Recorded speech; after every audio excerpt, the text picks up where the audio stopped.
ఉప ముఖ్యమంత్రి వాళ్ళని జైలుకి వెళ్ళి విడుదల చేయమన్నాడు. మరి నువ్వు క్షమాపణ చెప్పు.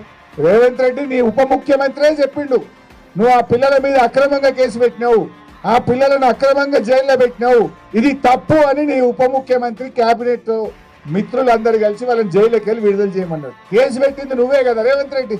మరి నువ్వు రేవంత్ రెడ్డి నేను డిమాండ్ చేస్తున్నా, నువ్వు అక్రమ కేసు పెట్టినందుకు రాష్ట్ర హోంమంత్రిగా రాష్ట్ర ముఖ్యమంత్రిగా హెచ్సియు పిల్లలకు బేషరతుగా క్షమాపణ చెప్పాలని చెప్పి నేను ఈరోజు రేవంత్ రెడ్డి డిమాండ్ చేస్తా ఉన్నా.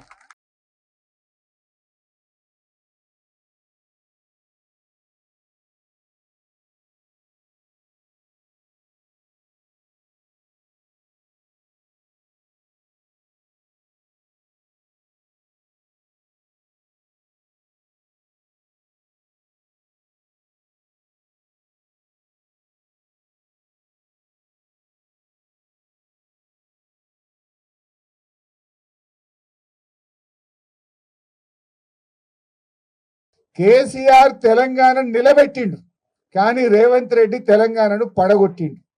ఎందుకు ఈ మాట అంటున్నా, నేను ఉత్తగా అంటలేను, అసెంబ్లీలో చెప్పిన. మన రాష్ట్ర ప్రభుత్వ జిఎస్టి ఆదాయం ఇవాళ తగ్గిపోయింది. కేసీఆర్ ఉన్నప్పుడు ప్రతి సంవత్సరం 12% గ్రోత్ ఉంటుండే. రేవంత్ రెడ్డి వచ్చినాక దేశ సగటులో సగానికి సగం పడిపోయింది తెలంగాణ జిఎస్టి ఆదాయం.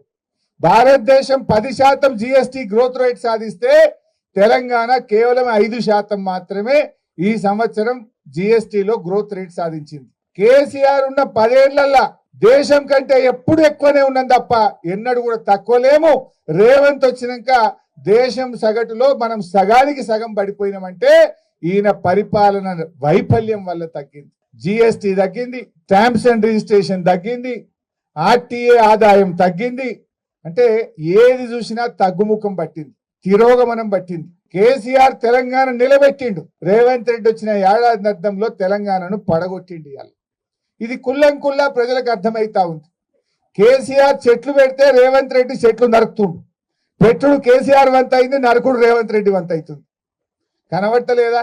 మన అగ్రికల్చర్ యూనివర్సిటీలో 100 ఎకరాల భూమి తీసుకున్నాడు, అక్కడ చెట్లన్నీ నరికేసిండు అగ్రికల్చర్ యూనివర్సిటీలో. నిన్న మొన్న మీరు చూసిండ్రు హెచ్సియుల 400 ఎకరాల ఇవాళ హెచ్సియు భూముల్లో అడవులను నరికి మూగ జీవాల పాపం ఇవాళ మూట కట్టుకున్నాడు రేవంత్ రెడ్డి. హైడ్రా పేరిట పేదల బతుకులు కూల్చిండు, హెచ్సియులో అడవులు నరికి ఆ మూగ జీవాల బతుకులను కూడా కూల్చిండు రేవంత్ రెడ్డి.